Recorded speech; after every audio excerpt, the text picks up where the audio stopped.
And you end up with a team, if you do that enough, that sounds like this.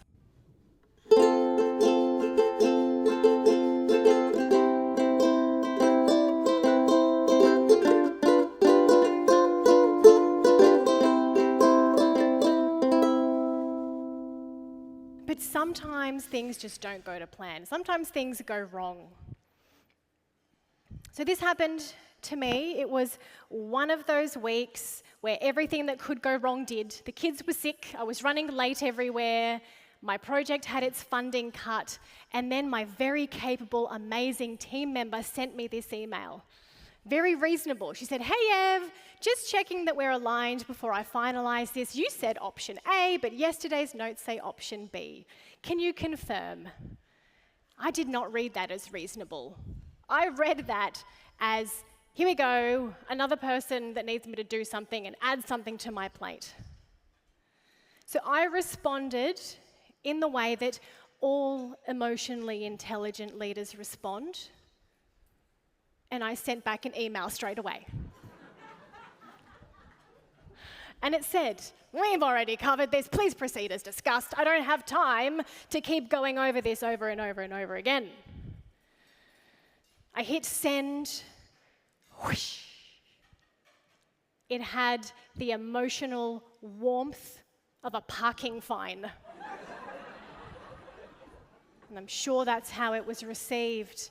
And not too far after that, I get an email back, basically damage control, saying, "It's okay, we've got it covered," but it wasn't from Alex, it was from somebody else in the team, because I had accidentally, in my haste, hit reply all.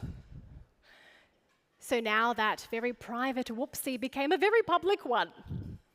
And usually our brain will give us a couple of options when we've stuffed up. Our brain will go, "It's okay, just pretend it didn't happen."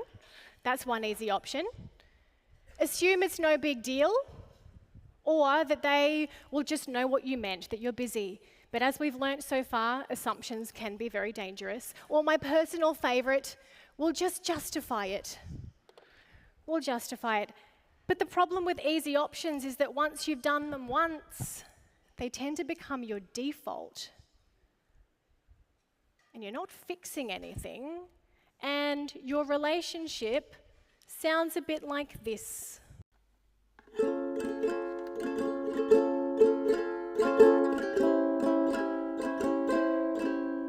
And then the longer you leave it, the worse it gets. Oh, actually, I think that went the right way. Let's undo that. The worse it gets. Can you feel that? Oh, so good. Yeah. But there is a better option. It's the hard option. It's the one that amplifiers are more likely to take, and it's none of these three.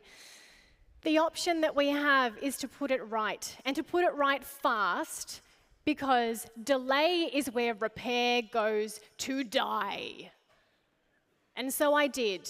I recognized the state, the story that I was in. Oop, other way. I regulated my tone. I really thought about what kind of energy do I want to be putting out there. And I repaired. I repaired by picking up the phone and having a conversation and apologizing. So we sounded a bit better. Not perfect, but a bit better. And then I did the thing that most leaders skip. Because it was a public whoopsie, I had to go back to the team